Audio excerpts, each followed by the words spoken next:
Authorities say Gene Hackman, who had advanced Alzheimer's, died of heart disease, while his wife died of a rare viral infection days earlier.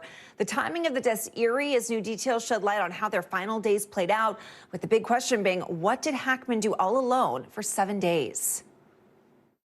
This morning, heartbreaking details emerging about the final week of Gene Hackman's life. Authorities revealing the legendary 95-year-old actor died of heart disease, complicated by advanced Alzheimer's, after being alone for several days after his wife and caregiver, Betsy Arakawa, died first of an unrelated rare virus in their Santa Fe home.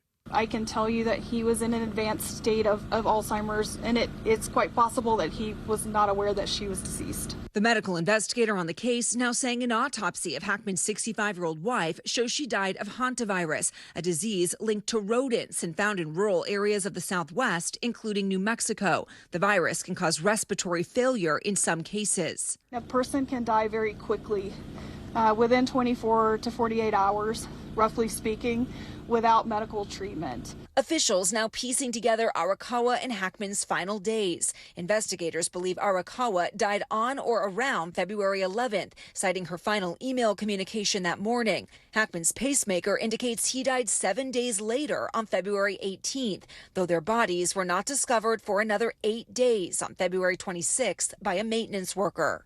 Do you believe, given his Alzheimer's status, that Mr. Hackman was able to live on his own and survive for those 7 days? I'm not aware of what his normal daily functioning capability was. He was in a very poor state of health. He had significant heart disease, and I think ultimately that is what resulted in his death. What about starvation?